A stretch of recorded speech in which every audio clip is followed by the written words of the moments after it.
Evangelho de Jesus, segundo escreveu Lucas, capítulo de número 10, versículo de número 38 em diante. Diz assim o texto sagrado: indo eles de caminho, entrou numa aldeia certa mulher por nome Marta. Qual é o nome dela? O recebeu em sua casa, em outras versões, e o hospedou em sua casa. Tinha esta quem, gente? Isso. Uma irmã chamada Maria. Qual é o nome da irmã? A qual, assentando-se aos pés de Jesus, ouvia a sua palavra. Marta, porém, andava distraída em muitos serviços, e aproximando-se disse: Senhor, não te importas de que minha irmã me deixe servir só? Diga-lhe, pois, agora que se levante e venha me ajudar a servir. E respondeu-lhe Jesus: Marta, Marta, estás ansiosa e preocupada com muitas coisas, mas uma só é necessária. E Maria escolheu a boa parte, a qual não lhe será tirada. Você pode dizer amém por essa palavra? Glória a Deus. Glória a Deus. Eu vou contar de 1 a 3. Quando eu disser 3, você vai me ajudar liberando uma palavra que determina o rumo profético daquilo que Deus nos confiou como verdade para a nossa vida nessa noite. Quando eu disser 3, você vai olhar para essa irmã que está ao seu lado e vai dizer assim para ela: dá para melhorar. Não contei até 3 ainda. Não me disse ansiedade, Jesus te cura nessa noite. Quando eu disser 3, aí você vai dizer para ela: dá para melhorar. Você vai dizer o quê? É 1, é 2, é 3, diga! Dá para melhorar. Eu sei que você já é maravilhosa. Eu sei que você já se esforça a nível máximo. Eu sei que os seus maiores incômodos não são o que os outros não fazem por você, mas são as coisas que você gostaria de fazer e não tem dado conta. Então eu sei que você é um espetáculo de mulher. Mas e se eu te disser que dá para melhorar? Só que não é de acordo com a sua perspectiva, nem de acordo com a sua expectativa, nem de acordo com a sua régua. Porque a sua régua de perfeição, sua régua de bondade, sua régua de ser maravilhosa é o que está te esmagando. Há uma régua sim, há um critério, há uma forma, há um meio de ser melhor do que você tem sido, de ser mais bem sucedida do que você tem sido. E eu vou lhe dizer mais, hein? Com menos esforço do que você tem empregado. Tem gente aqui cujo peso, cujo fardo está tão grande, tão grande, tão grande, que você diz assim: Senhor, eu não estou aguentando. E o Senhor está concordando com você através da minha boca, dizendo: não está mesmo, eu estou vendo, tu está acabada, tu está cansada demais, tua olheira, estou vendo, tu está esgotada. Essa queda de cabelo não é demônio não, isso é anemia. Tu come errado, vive errado, anda errado, mas no final do dia quer fazer o check. Banheiro ok, casa ok, filhos ok, mas não está dando certo. Engraçado, você está fazendo tudo certo, mas não está dando certo, porque tem um jeito, irmão, errado de fazer as coisas darem certo. É, filha, tem sim, tem sim. E aí quando nós olhamos para esse texto, a gente percebe que há um jeito certo de fazer dar certo. E que na verdade, muito da nossa energia, do nosso empenho, que tem sido colocado para fazer aquilo que é certo, estamos conseguindo fazer o que é certo, mas infelizmente de um jeito errado. De um jeito que a saúde tem pagado a conta, de um jeito em que os relacionamentos têm se tornado sofríveis, de um jeito onde a nossa vida emocional tem ficado afligida, angustiada. E às vezes a gente não entende, porque como é que pode orar tanto, jejuar tanto e mesmo assim ter tanta coisa descoordenada na vida? E infelizmente é porque normalmente estamos fazendo a coisa certa de um jeito. Então quando você diz: Jesus, o que está acontecendo? Eu estou me sentindo tão sobrecarregada, eu estou me sentindo tão pesada. E aí ele me trouxe aqui nessa noite para dizer: concordo, porque o meu jugo é leve e o meu fardo é suave, mas a tua régua, recalachou, é pesada. Tua expectativa é alta. Então o que isso significa? Que nós estamos nos esforçando muito mais para cumprir o que tem muito mais a ver conosco do que com a vontade de Deus para a nossa vida. Infelizmente, muito da energia desperdiçada, infelizmente, muito das confusões mentais, infelizmente, muito dos transtornos emocionais que temos passado tem mais a ver com a gente querer atender a expectativa de gente que não tem nada a ver com a gente. Para continuar, desculpa a expressão, mas eu vou falar rasgado, pagando de maravilhosa por aí. E isso está acabando com você. E posso te falar? Só você que não está percebendo. Porque até para quem você quer ficar maravilhosa, esta pessoa também está percebendo. Só que ela não fala nada porque ela quer se favorecer do sacrifício que você tem coragem de fazer para agradar ela. E Deus te trouxe hoje aqui para dizer: te tem uma proposta. E ela começa com um primeiro critério. Qual? Está disposta a perder o título de maravilhosa para ficar com o título de serva? Está disposta a mudar o alvo da régua e ao invés de viver debaixo de um jugo pesado, para atender as expectativas de todos que estão ao seu redor, começar a atender tão somente a vontade de Deus a seu respeito? Ou você quer ser aplaudida o tempo todo? Ou você já se tornou escrava da opinião alheia? Ou você já se tornou um algoritmo social que, se não tiver curtida, remove até a opinião? Porque tudo isso está em jogo. Marta é maravilhosa. E eu não vou utilizar-me do texto para criticar Marta, assim como o que eu trago aqui nessa noite é um confronto e não uma crítica. Porque relaxadas não querem ser maravilhosas, preguiçosas não querem ser maravilhosas. Então, se tem uma mulher atribulada de espírito aqui, por mais que ela não esteja bem, pode ter certeza, foi tentando acertar o tempo todo que ela chegou nesse ponto. Então isso é legítimo, mas eu preciso dizer uma coisa: um erro não deixa de ser um erro só porque ele é cometido sinceramente. Mesmo que ele seja um erro feito com todo o amor, no final do dia ele ainda vai ser um erro. E um erro sempre é um erro. E a consequência do erro não perdoa a intenção do erro. Eu vou falar de novo.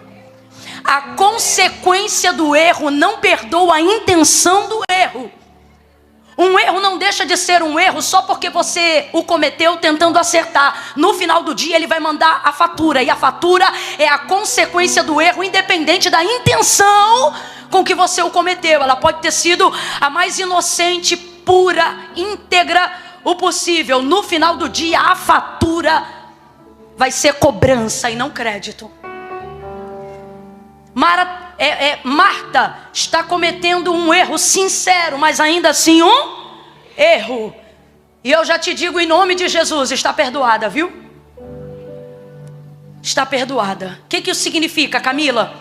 Quando você é perdoada de um erro sincero, não significa que você está autorizada a cometê-lo de novo, mas que agora você tem discernimento para não cometê-lo mais, por mais sincera que você seja. Ocorre que as Martas, as atribuladas, as angustiadas, sempre são aquelas que se importam. E é por isso que hoje nós não vamos usar Marta como exemplo de crítica, mas como exemplo de reflexão e de confronto para produzir em nós a mudança que nós precisamos. Ocorre que Marta se importa. Ela certamente é a irmã mais velha da casa. E a gente sabe disso porque senão essa casa seria respondida por Lázaro e não por Marta. Mas todas as vezes a proeminência, todas as vezes que a casa de Marta, Maria e Lázaro é mencionada no texto, é sempre nessa ordem que eu acabei de dizer agora. Nunca é a casa de Lázaro, Maria e Marta. Nunca é a casa de Lázaro, Marta e Maria. É sempre a casa de Marta, Maria e Lázaro. Então ela tem uma proeminência, ela tem o governo da casa, a administração da casa está com ela. Por mais que na condição de irmão, homem, Lázaro exerça o governo, seja o cabeça, mas a edificação da casa é um princípio, ela sempre esteve e estará na mão da mulher. Por que o texto bíblico, ele confere à mulher a responsabilidade da destruição do lar? Porque ele também sabe que está na mão dela o poder para a consolidação do lar. O que a palavra de Deus diz? Que a mulher sábia edifica, mas a tola derruba, destrói com as próprias mãos. Então a gente vê a proeminência do texto para a vida de Marta. Marta é uma mulher que exerce isso dentro da casa dela. A administração, a edificação. E aí o texto diz, e ela já ouvindo falar, conhecendo Jesus, vai ver que ele entrou na aldeia de Betânia. E não tenha dúvida, a mulher mais influente da aldeia de Betânia tem nome. Qual é o nome dela? Marta. Marta tem tanta influência que depois da morte de Lázaro, quando Jesus chega na aldeia de Betânia, muito antes de chegar na aldeia de Betânia, ela já tem a informação que ele chegou. E isso não tem nada a ver com celular, gente. Não tem celular, não tem pombo correio, tão imediato assim. Seu poder de influência de Marta. Marta sabe quem vai entrar na cidade antes de chegar. Ela recebe Jesus do lado de fora da entrada da aldeia de Betânia. Então ela é uma mulher muito bem desenvolvida, muito bem conectada. Então ela tem qualidades e virtudes mil. Primeira coisa que eu quero dizer: os maiores erros sempre virão de quem tem maiores virtudes. O que você está dizendo com isso, Camila? Humilhe-se debaixo da potente mão do Senhor nessa noite. Porque os maiores erros normalmente são cometidos por quem tem as maiores virtudes.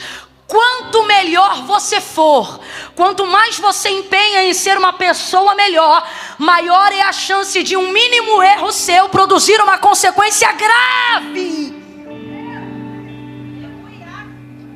Marta é uma mulher de influência. No primeiro encontro dela com Jesus, ocorre que ela vai hospedá-lo, vai recebê-lo em sua casa.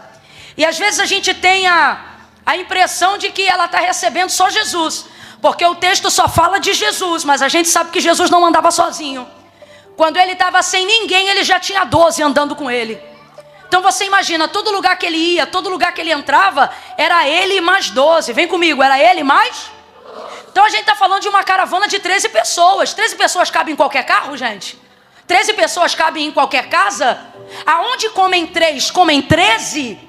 Não, sem programação não. 13 é um número bem expressivo. Só que o texto também diz que haviam outros discípulos que eram guiados pelos 12. Não necessariamente nesse texto, só estou abrindo margem para entendimento de que aonde Jesus passava, se ele não tivesse com ninguém, já eram 13 homens. E se ele tivesse acompanhado, já tinham 70 atrás dos 12. E por onde aquela multidão passava, o texto diz, de acordo com o relato de Lucas, que afluía uma multidão de pessoas. Então aonde Jesus passa, vem nascendo uma caravana que vai se acumulando ao redor dele. Então aonde ele senta, os outros sentam. O que ele come, os outros comem. Aonde ele entra, os outros entram. Então não era fácil receber Jesus em casa. Receber Jesus em casa era desenvolver trabalho. Receber Jesus em casa era desenvolver disposição. Receber Jesus em casa era uma tarefa trabalhosa. Suponhamos então que ele não está com toda essa quantidade de pessoas. Só que o texto diz que quando ficam sabendo que ele está lá, essa multidão começa a ficar no entorno. Aí como é que você oferece uma coisa para aquele que você está recebendo comer, e aqueles que o acompanham não comem nada? Pare para analisar. Você permite se manter em um lugar onde você é bem recebido, mas as pessoas que estão à sua volta seguindo você não são bem recebidas? Você fica lá? Vou falar mais abertamente que é para todo mundo entender. Teu filho pode não ser fácil, mas você volta num lugar onde você viu que seu filho é maltratado? Você aceita um convite de um lugar onde você entra, mas o seu marido não é bem-vindo ou não é recebido lá? Eu estou aqui com a minha mãe, e aí eu venho, e minha mãe vem comigo. Você acharia que eu voltaria aqui se mesmo eu sendo bem tratada, minha mãe, que é minha mãe, e a minha companhia, ou seja, poderia ser qualquer outra pessoa, eu percebesse que ela foi destratada? Você acha que eu ia ter prazer de retornar aqui de novo, mesmo que eu fosse convidada? Claro que não. Então Marta está envolvida numa engenharia social. Abra comigo a sua boca agora e diga: engenharia social. fraco, diga engenharia social.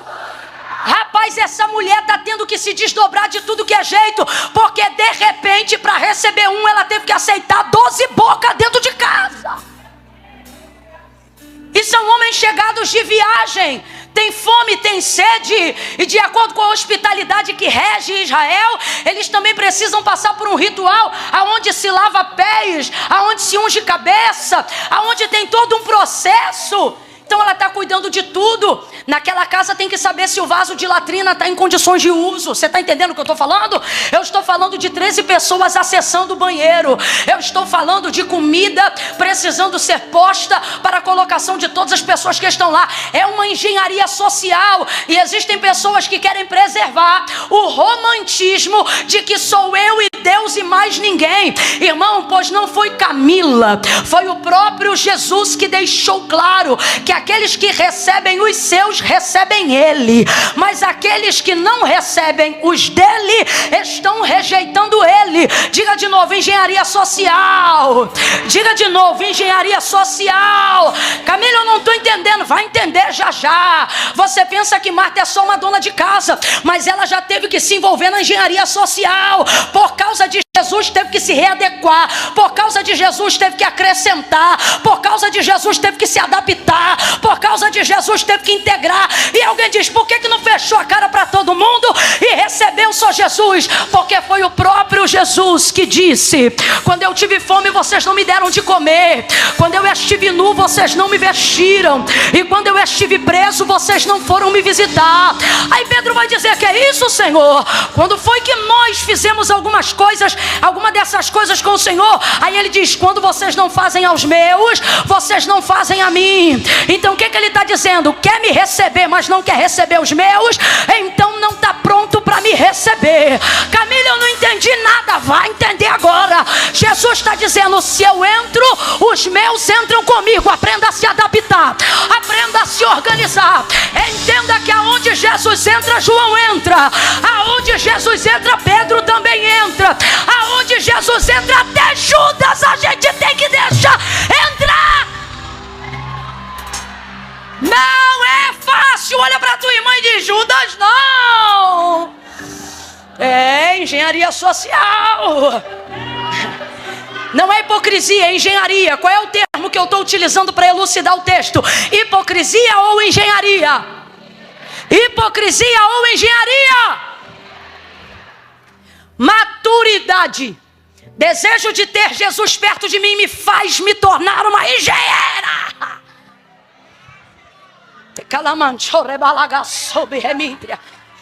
Catuca ela e diz assim, tu vai fazer o curso hoje e vai levar o diploma antes do culto acabar. Quando chegar em casa alguém vai perguntar, tá vindo de onde? Da igreja. E aí, foi bênção? Você vai dizer, foi, até diploma de engenheira social eu consegui. Eu não vim falar sobre alpinistas sociais.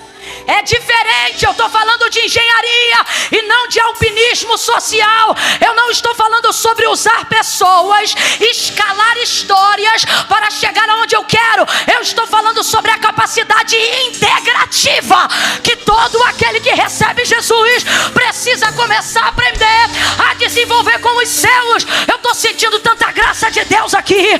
Bota a mão no ombro de quem está do teu lado aí agora. Vai, minha filha, aproveita esse óleo, bota a mão no ombro dela. Não solta não, bota a mão no ombro dela e diga assim para ela, hoje tu é capaz do que não era, porque hoje o Senhor te faz engenheira. Vai saber entrar, vai saber sair, vai saber conversar, vai saber receber e sem se comprometer. Deus vai te dar uma graça tão grande, tão grande, tão grande, que a água não vai acabar, o feijão vai multiplicar, a farinha vai acrescentar. Deus vai te dar uma graça tão grande, tão grande, tão grande, tão grande.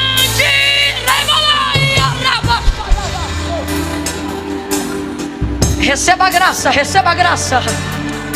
Receba, receba, receba, receba.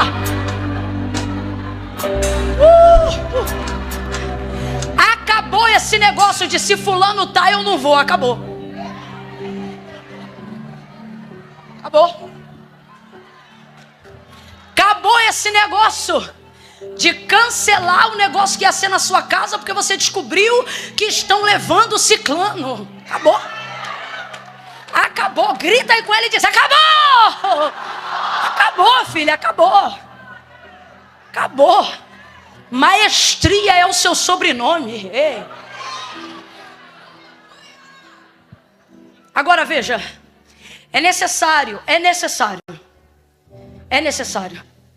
Muitas vezes, para receber Jesus, nós teremos que receber pessoas que não estavam no nosso cronograma. Mas o que faz valer a recepção destas pessoas? O fato de saber que a condição para que ele entre é que quem anda com ele entre também. E a impressão que a gente tem é o seguinte: eu quero que ande comigo quem quiser andar comigo. Só que Jesus está dizendo: para eu ser seu amigo, você também vai ter que receber os meus. E não leva a mal não, irmão, é a parte mais difícil. É por isso que tem um monte de crente que se diz que é crente desigrejado. Porque é muito mole, é muito fácil. É pudim. Você dizer por aí: meu negócio é com Deus. É muito fácil ter um negócio com Deus. É só com Deus. Quero ver tu ter um negócio com Deus tendo um negócio com os irmãos. Quero ver tu ter um negócio com Deus tendo um negócio com o pastor. Quero ver, meu negócio é com Deus e tendo um negócio com a líder do departamento. Se diz que é de Deus, mas não tem destreza, humildade e habilidade para se relacionar com pessoas, não sou eu que estou dizendo, foi o evangelista João. Ele disse: mentiroso.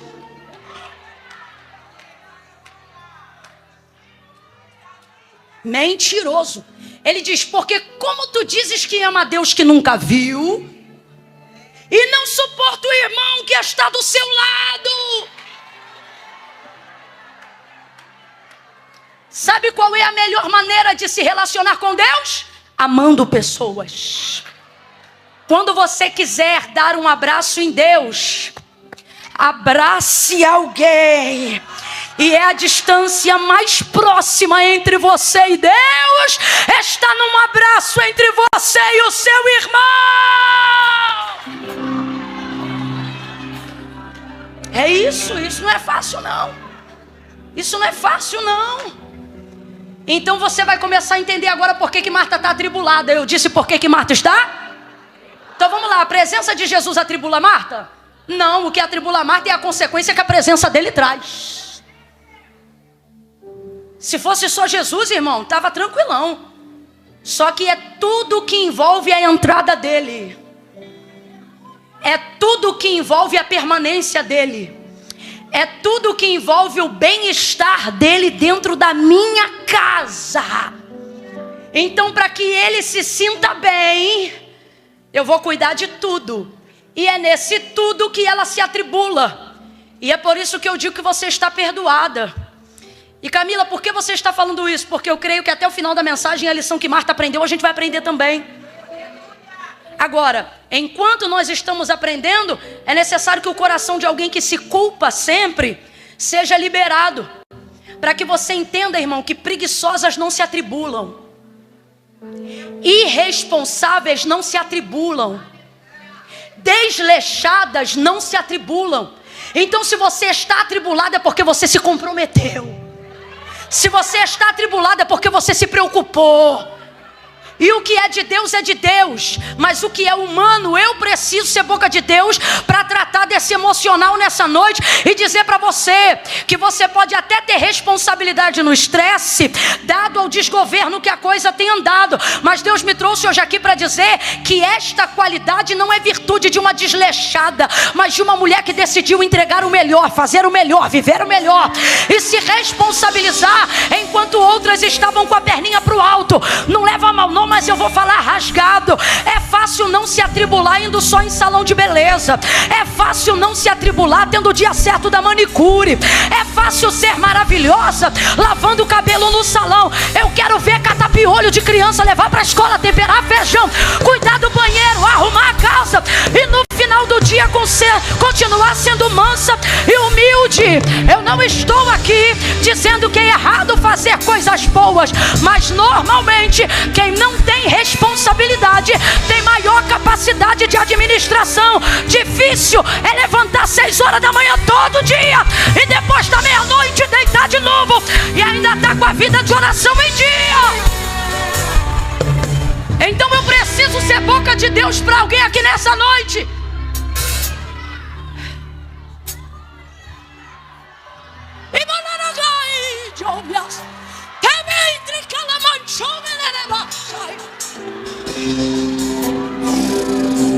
Segure a mão de alguém, segure a mão de alguém, segure a mão de alguém. Diga para ela assim: ó, você não está certa. Diga: você não está certa, mas Deus entende. Diga: Ele entende, mas não concorda. Diga: mas Ele entende. Ele entende. Ele entende. Olha para mim. Ele entende que isso não é porque você é má. Ele sabe que isso não é porque você é irresponsável. É por isso que Ele usa os vasos. Ele usa profeta. É por isso que Ele usa a palavra para dizer: eu vou te uncher, eu vou organizar teus pensamentos, eu vou entrar na tua rotina. Tu não vai terminar os teus dias acabada, destruída. Eu conserto, eu alinho, eu reordeno, eu organizo. Vai acontecer nessa noite conosco o que Davi disse que acontecia com ele quando orava: tu és aquele que organiza os meus pensamentos. Eu declaro: a prateleira dos teus pensamentos será organizada no mês de julho. Você não sucumbirá à pressão de uma rotina. Deus organiza a tua mente, Deus alinha teu coração. Ele castiga, Ele exorta, Ele disciplina, mas Ele cura, Ele sara, Ele levanta, Ele organiza. Aleluia! Alguém aí consegue gritar: ainda bem que eu vi Jesus?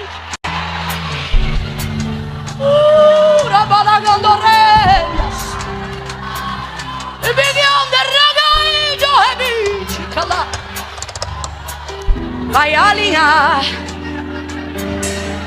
vai alinhar, vai alinhar, vai organizar. Ei, vai ser fácil para você, fácil para você. Sabe o que Deus está dizendo? Que o que foi difícil até hoje, quando você corrigir a intenção, o que era pesado de fazer vai ser leve. Aleluia. Agora vamos falar qual é a área das intenções que precisam ser corrigidas. Já pincelamos aí na introdução, lá no início. Lembra quando eu te chamei de maravilhosa? Então.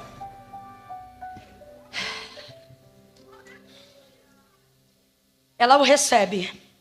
Para receber ele, tem que receber os demais. E por isso ela se atribula. Porque a demanda se tornou maior do que a capacidade dela. E agora eu percebo Marta não lutando mais para receber Jesus, mas para manter o status da casa que melhor recebe.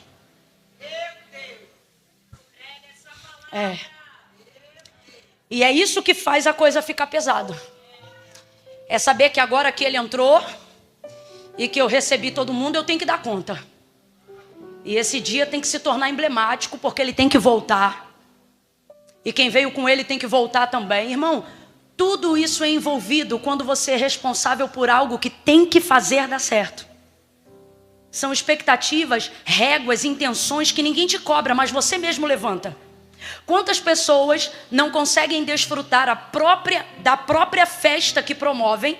O anfitrião, ele dificilmente, estou falando de um anfitrião que está tendo que resolver coisas com dificuldade, com carência, tendo que trabalhar com necessidades.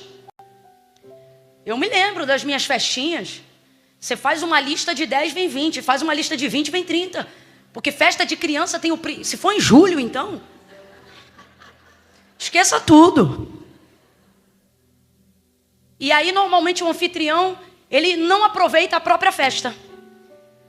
É por isso que depois ele começa a parar de fazer festa. Porque a pessoa vai dizendo, é uma tribulação, eu lavando louça até o final, varrendo coisa, limpando o banheiro, não como nada, não aproveito nada. Depois o povo ainda sai reclamando. Ô irmão, de festa de pobre eu conheço, já dei muito.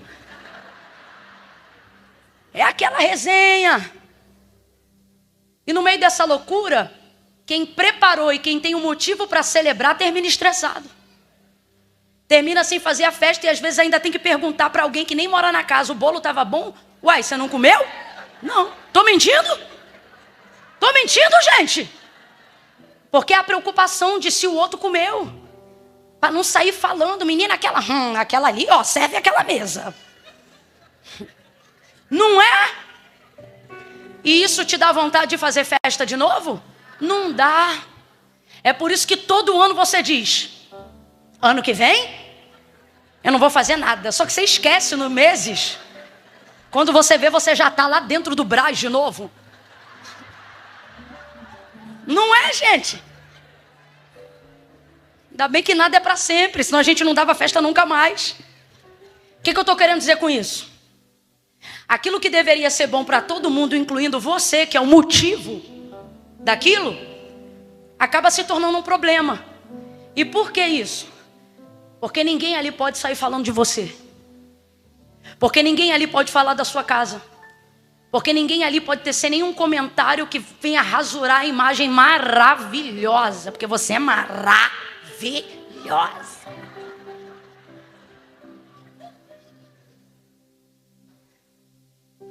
Porque nós só sabemos isso aqui, ó. Linda, maravilhosa. Pode ter 60 comentários. Amei, amei, amei, amei, amei, amei, amei. Aí um lá tá, não gostei. Você esquece todos os outros e diz, ai. Você printa, bota no WhatsApp, olha aqui. Por quê? Porque você tem que ser unânime. Você tem que ser unânime. A cunhada tem que te amar, a sogra tem que te idolatrar. A vizinha tem que te achar uma referência. E Jesus está dizendo, Marta, Marta. Deus está falando só comigo ou com mais alguém, gente? Só quem ainda tem força para dizer, ainda bem que eu vi, diga aí. Já não sei se eu queria ter vindo, não. Olha isso. Agora, aonde é o problema? E é só mais esse tópico que eu encerro, prometo. Marias. Ai, as Marias vieram, Senhor.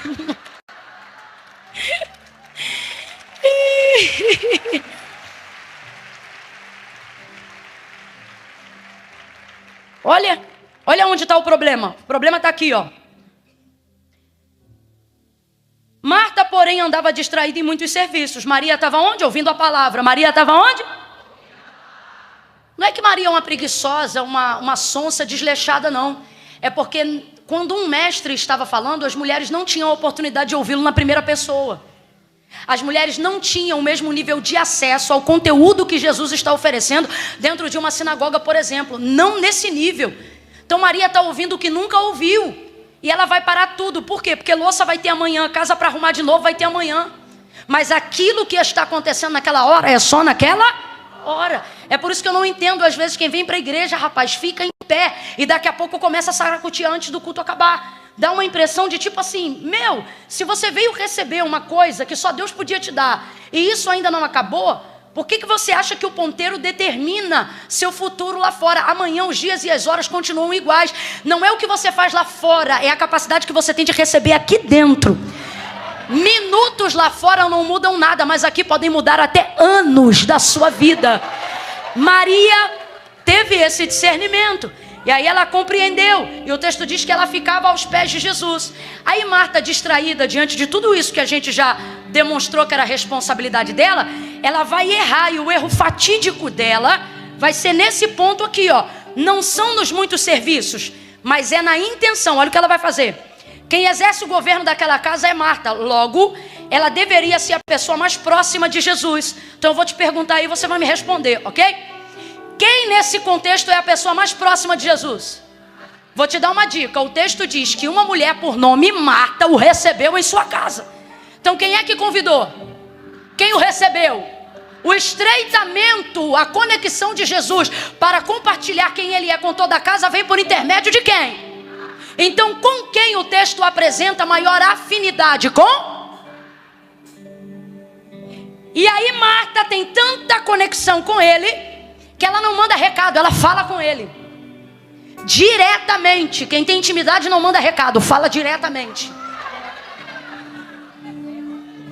Ela chega, rapaz, olha isso. Ela chega, vê Maria, a bichinha, sovaco pingando,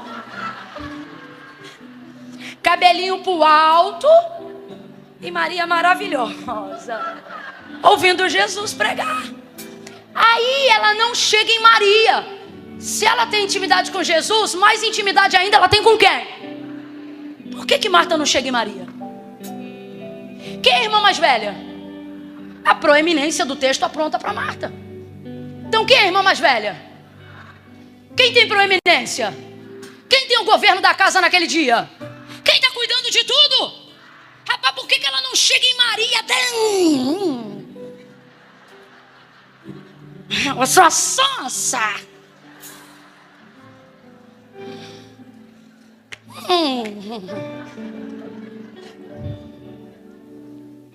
Palhaça. Irmã? Eu estou falando de papo de irmão. Você sabe como é que é irmão, né? Ah, irmã, só quem tem irmão vai entender o que eu vou dizer agora. Quando eu estava tudo bem com a minha irmã Jéssica, era show de bola. Mas se desse ruim e eu estivesse na rua com a roupa dela, era isso aqui que acontecia, ó. Ela apontava da ponta da esquina e eu jogando vôlei, toda suada na rua com a roupa dela. Quando estava tudo bem, ela só fazia assim, como quem diz, quem mandou pegar minha roupa? Mas se ela viesse atacada, ela dizia, tira minha roupa agora! Só quem tem irmão vai entender o que eu estou falando agora. Então eu penso que dada a intimidade, dada a proximidade, eu não estou falando que é o certo. Não é o certo, mas é o que costuma acontecer. Eu penso que Marta, ao invés de chegar em Jesus, poderia ter chegado em Maria. Ô Maria, tá de brincadeira comigo? Desceu pro play? Levanta daí, não tá vendo a casa cheia de gente? Mas não. Ela não vai em Maria. Ela vai em Jesus. E é aqui que mora o perigo. Isso é perigoso. Porque nós não podemos usar da intimidade que nós temos com Ele para afastar as pessoas que querem tê-lo por perto. Não, você não ouviu, ou se ouviu ficou constrangido, então eu vou falar de novo. Ela sabe que mais autoridade sobre Maria tem ele do que ela, porque ela, Maria, não está aos pés de Marta, está aos pés de Jesus. Então ela sabe que o que ele mandar ela vai fazer, o que ele mandar ela vai operar. Então ela não influencia Maria, ela pensa que pode se usar da intimidade que tem com ele para influenciar Jesus a fazer com que Maria se levante. Isto é um erro. Eu disse que isto é um erro. Olhe para aqui, eu disse que isto é. Cuidado para que a sua santidade, cuidado para que a sua reverência, cuidado para que os anos de construção de relacionamento, de devoção, de honra que você tem prestado diante do teu Senhor, cuidado para não ter recebido Jesus na sua casa para usar a autoridade dele para esfregar na cara de quem ainda não tem com ele o mesmo nível de relacionamento com você. Cuidado, cuidado para não permitir. Tem alguém aí me ouvindo? Cuidado para não permitir com que você faça uso do seu relacionamento, da sua amizade, da sua intimidade com Jesus para afastar dele pessoas que a posição delas te incomoda. Cuidado, eu vou falar rasgado. Cuidado para não subir monte mandando Deus tirar do lugar pessoas que incomodam você e não ele. Cuidado, cuidado para não oferecer jejum e se utilizar da tua proximidade com Deus para falar para Ele que tem alguém que está numa posição que você não concorda que essa pessoa esteja. O Espírito de Deus está aqui e eu estou falando debaixo de muito temor. Assim diz o Senhor: cuidado, cuidado, porque a nossa intimidade não é para você afastar pessoas que estão numa posição privilegiada. Ao invés de reclamar da posição deles, comece a confessar a sua. Olhe para mim, o problema de Marta não era Maria estar em adoração, era ela estar ocupada. Então, ao invés de falar de Maria, fale do próprio cansaço. Ao invés de falar de Maria, fale de como você se sente. Mas ela se incomoda mais com Maria do que com a posição dela. Aí eu te pergunto, ela está incomodada porque Maria não ajuda, ou porque Maria está onde ela queria estar? Alguém tem discernimento para entender isso? Por que incômodo é esse? Agora vamos lá, vamos jogar limpo. Vamos jogar limpo. Jesus não diz em momento nenhum que Maria está errada. Em momento nenhum Jesus diz que Maria está errada. Pelo contrário, ele diz: Maria escolheu a boa parte, a qual não lhe será. O que ele está dizendo? Dali ninguém tira ela. Ei, Deus está protegendo algumas Marias nesta noite de algumas Martas que são mais velhas, que têm influência, poder e hierarquia. E as Martas estão dizendo: tira de lá. E Jesus está dizendo: de onde ela está, aonde a adoração dela colocou ela, ninguém vai tirar ela dessa posição. Há uma defesa para Marias nesta noite. Há uma defesa para Marias nesta noite.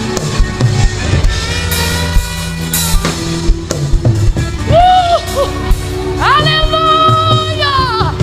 Aleluia! Então ela vai se utilizar da intimidade que ela tem no relacionamento com Ele. Não é a primeira vez que fazem isso com Jesus. Mateus capítulo 15, versículo 21 em diante, o texto vai falar de uma outra mulher cuja posição incomodava outros que eram mais próximos de Jesus. De quem eu estou falando? Cananeia. Lembra dela? Mateus capítulo 15, versículo 21 em diante. Saíra das cercanias de Tiro e Sidom uma mulher grega, cirofenícia, cananeia, a qual clamava e gritava, dizendo: Senhor, filho de Davi, tem compaixão, tem misericórdia de mim, que minha filha está miseravelmente endemoniada. E a mulher gritava, e Jesus continuava andando e não respondia nada. Os discípulos, vendo que aquilo incomodavam eles, começaram a se aproximar de Jesus.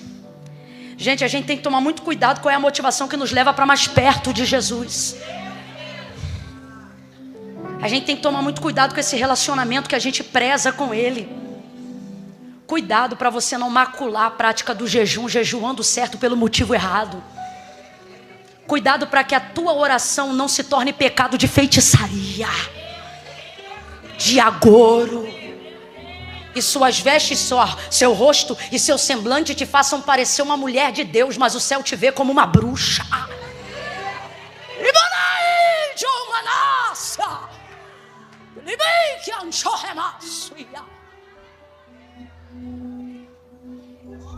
Cuidado.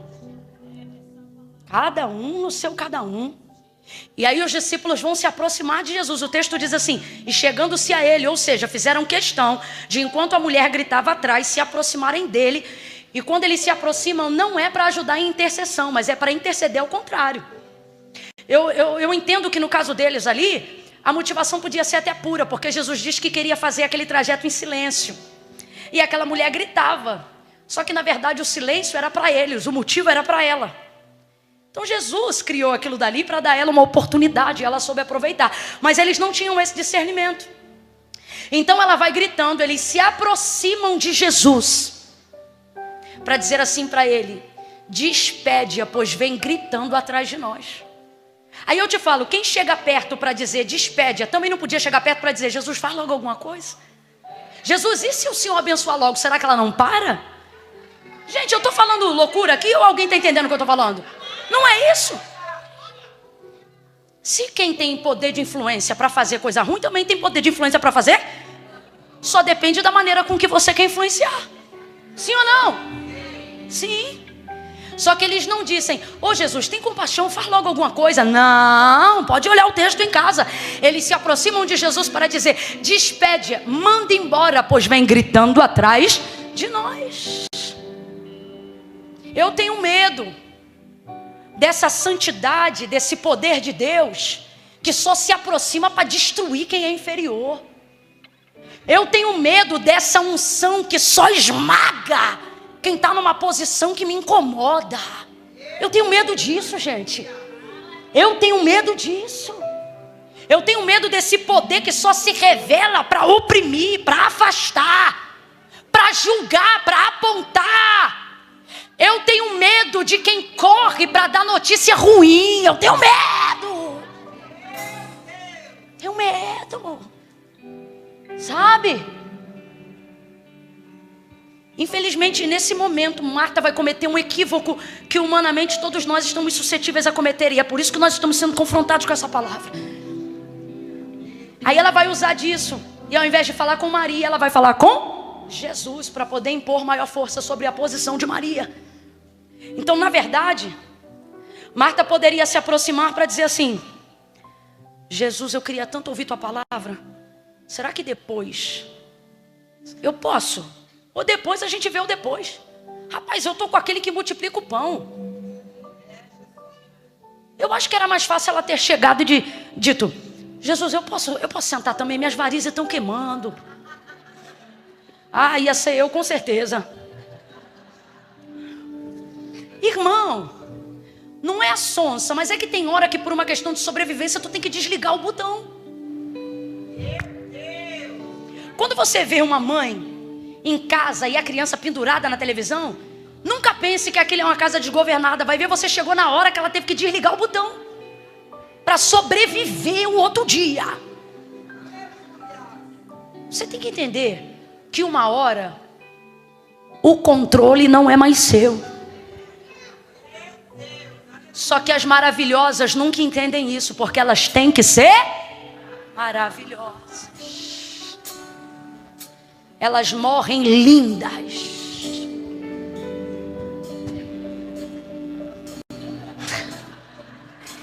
De que vale uma morta bonita, minha filha?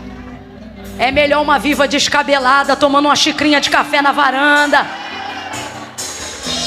É melhor você viver um dia com o direito de ser feia do que morrer sendo linda.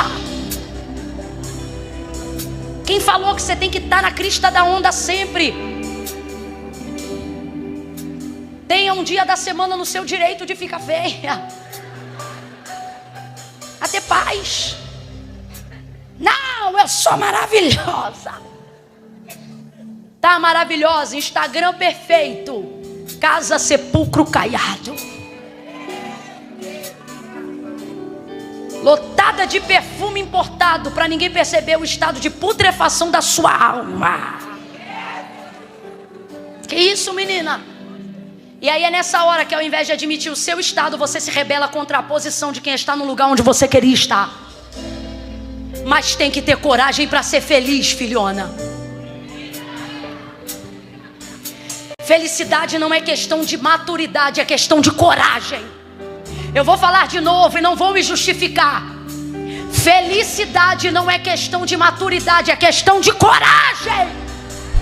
Tem que ter coragem para ouvir alguém falar mal de você e se arrumar no outro dia e continuar sendo maravilhosa para quem gosta de você, independente de quem não gosta. Tem que ter coragem. Tem que ter coragem para ver os filhos se sujarem, saber que meia dúzia de parentes estão falando mal deles e ano que vem você vai levar eles para festa do mesmo jeito, não importa o que digam. Tem que ter coragem. Tem que ter coragem. Tem que ter coragem para liderar um departamento aonde 80% te aprova e 20% se rebela contra você, mas você continua fazendo pré-conferência, conferência, pós-conferência e não deixa ninguém tocar na tua alegria. Tem que ter coragem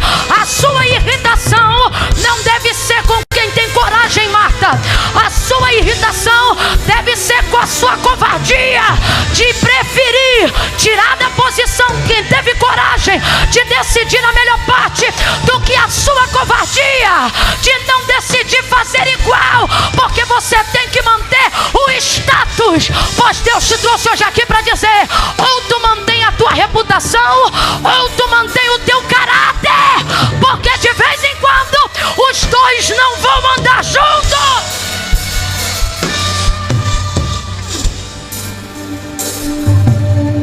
O que é caráter? Caráter é quem Deus sabe que eu sou. Então vou perguntar para vocês, quem me ouviu responda: o que é caráter? E o que é reputação? O que dizem que eu sou. Meu caráter diante de Deus não muda, mas a minha reputação de vez em quando oscila. Por quê? Porque ela não tem a ver com o meu caráter, tem a ver com o que andam dizendo naquele tempo. De vez em quando eu sou maravilhosa. De vez em quando, minha filha, eu sou um lixo humano para alguém.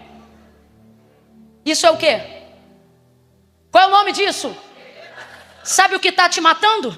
Não é a cruz, é o peso da reputação que você quer sustentar para agradar gente que não paga uma conta tua, que não faz uma oração por você. E sabe o que acontece dentro desse contexto? Ao invés de se indignar com a sua posição de Marta, você se indigna com a posição de... Porque ela teve coragem de fazer algo mesmo que a reputação dela fosse quebrada enquanto ela fazia. Porque vamos falar a verdade? Tu acha que é só Marta que está falando mal de Maria? Acorda, garota. Se quando quem está perto e te conhece fala mal, esquece. Quem está no entorno, então?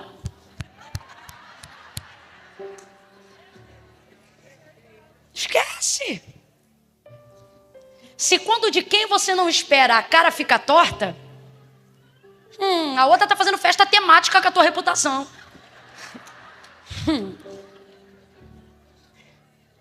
E quando a gente chega nesse estágio da vida, porque todo mundo já passou por ele em algum momento, onde a sua reputação é maior do que qualquer outra expectativa sua. E para quem é crente isso é pior, porque você acha que Deus está mais de olho na tua reputação. E a gente chama isso de testemunho. Deixa isso para outro dia, que você não tem maturidade para ouvir essa parte não. Estou brincando, é porque não dá tempo. Veja, ela deveria se incomodar mais com o peso disso. Mas quando eu não posso me incomodar com o que eu faço questão de sustentar, eu quero tirar então a posição do outro. Olha o que o texto bíblico nos ensina: que a medida da injustiça, ela é medida pela justiça. O que isso significa? Que os erros e as discrepâncias de um comportamento social ruim, imoral, ele não é medido pela imoralidade, ele é medido pela moralidade. Vou tentar esmiuçar ainda mais para a gente entender melhor. Vou fazer melhor. Lembra de Caim e Abel? Caim e Abel, quem lembra? Pastor Aline já mencionou eles hoje aqui. Caim e Abel foram apresentar ofertas diante de Deus. Abel entregou uma oferta viva dos animais que ele cuidava. E Caim entregou verduras, frutas da agricultura que ele cuidava. Olha o que Deus vai fazer. É Deus que é o aferidor. Antes, Deus não afere a oferta pela oferta. Deus afere a oferta pelo ofertante. É ou não é? Quem lembra da viúva? Calma que eu abro os parênteses, mas eu fecho tudo. Vem comigo. Lembra a viúva? Ofertou uma moedinha equivalente a 5 centavos. E os ricos ofertaram muito mais do que ela. Só que Jesus recebeu a oferta dela. Ele disse: porque vocês ofertavam do que sobravam, mas ela ofertou tudo o que ela tinha. Então, antes de Deus avaliar a oferta, ele na verdade afere o coração, a intenção do ofertante.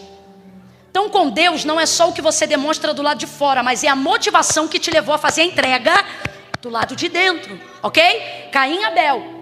Então aqui não é o fato de ser fruto da terra ou sacrifício, como muitos já fizeram. Quando ele vê, ele aceita a oferta de Abel, mas a de Caim ele rejeita. Caim fica atribulado e Deus vê a tribulação do coração dele e fala para ele: ô Caim, se você trouxer uma oferta equivalente como a de Abel, é um exemplo, de igual forma eu não vou aceitar. O que Deus está dizendo? Eu sou justo, Caim. Não precisa se revoltar. Eu não estou escolhendo Abel porque eu gostei mais dos olhos dele. Não. Faça semelhante. Deus está dando para ele uma régua, sim ou não? Deus está usando a vida de Abel para mostrar onde Caim pode acertar, sim ou não? Então era só ele trazer uma oferta equivalente ao que ele viu que Deus se agradava, e ele também ia ter a sua oferta aceita por Deus, não é? Mas ele achou mais fácil matar a régua. Quem é a régua? Quem é a régua? Abel, porque Abel trouxe a medida que agrada a Deus. Então, para a oferta de Caim ser recebido, traga uma medida conforme a medida de Abel. Então ele tem uma referência. Vamos lá, gente, ele tem uma.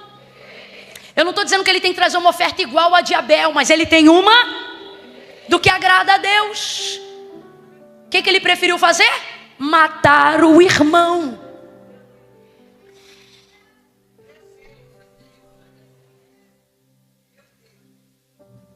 Com José foi a mesma coisa.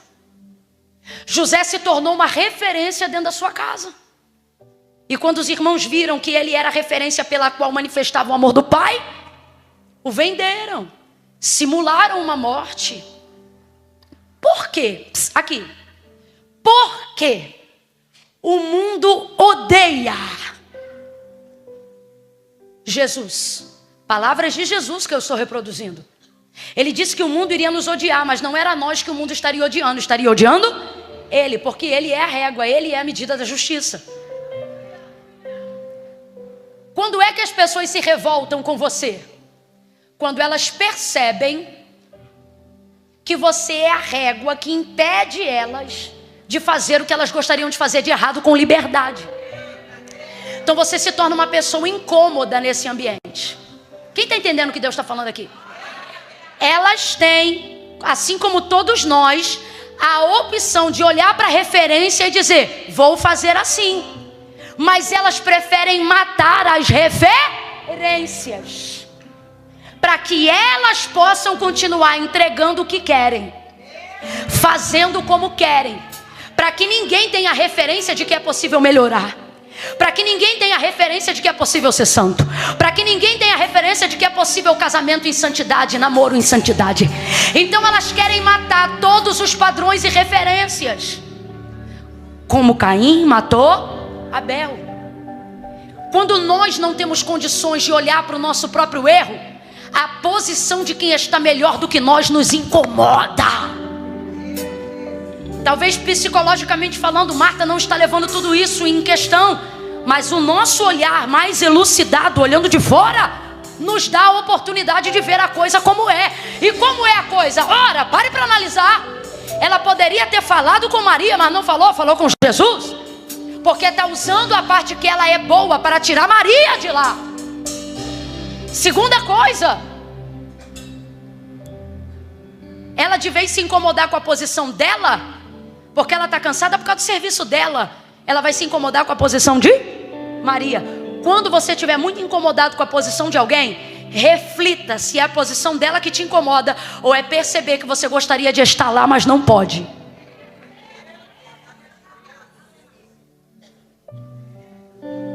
Quando for criticar alguém que está viajando, perceba se a sua revolta é a viagem daquela pessoa, ou é olhar para você e ver que você não tem condições de viajar para onde ela está indo. Quando você vê uma mulher de Deus em um status de reconhecimento na igreja a qual ela faz parte, e você se incomodar porque acha que ela não é digna de estar naquela cadeira, perceba se o que te incomoda é a incapacidade dela, ou é o fato de que você ainda não ocupou esta cadeira. Revise aonde mora a motivação do seu incômodo, porque se você diz que o problema é cansaço, a maior revolta deveria ser com a sua posição e não a do outro. Então Marta, no auge da razão, vai dizer: Senhor, tu não te importas que eu fique aqui servindo só enquanto ela está ali? Aí ela vai dizer a Jesus o que Jesus tem que fazer. Aí esquece, vou fechar a Bíblia. É o auge da nossa loucura. Você está muito ocupada mesmo. Está tão ocupada que está variando. É quando você tem o Senhor na sua casa, mas acha que pode dizer a Ele como Ele tem que trabalhar. Eu vou te ensinar com todo carinho. Aprenda que quando você ora, você suplica aquilo que Deus pode fazer. Você não usa da súplica para dizer o que Ele tem que fazer. Vou falar de novo. Quando você fala com Jesus, você usa o recurso da oração para dizer para Deus o que você crê que Ele pode fazer.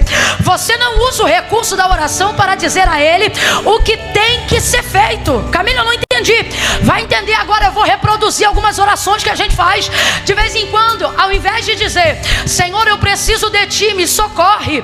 Senhor, eu preciso de Ti, ajuda a minha família. Senhor, eu preciso de Ti, converta os corações. Não, no auge da sua autoridade profética. Afinal, você é maravilhosa, você é ungida, você é gloriosa. Ai, você é a noiva poderosa, a ungida que ora, a mulher de campanha, a única crente na casa, a que se converteu primeiro. Eita, que Jesus está pegando nas nossas pernas com a varinha dele nessa noite. E Ele está dizendo, aí quando você ora, ao invés de dizer eu preciso, ao invés de dizer ajuda aqui, você vai lá e dá de espada nele, vai lá e mostra para ela, vai lá e faz assim, faz assado. Jesus está dizendo, ora, é você que me manda ou sou eu que te mando? É você que é a senhora ou sou eu que sou o senhor? Ele está dizendo pra gente hoje aqui, me recebeu, então aguenta o meu senhorio. Não é você que me manda, sou eu que decido. Você suplica e eu que faço. Humilhai-vos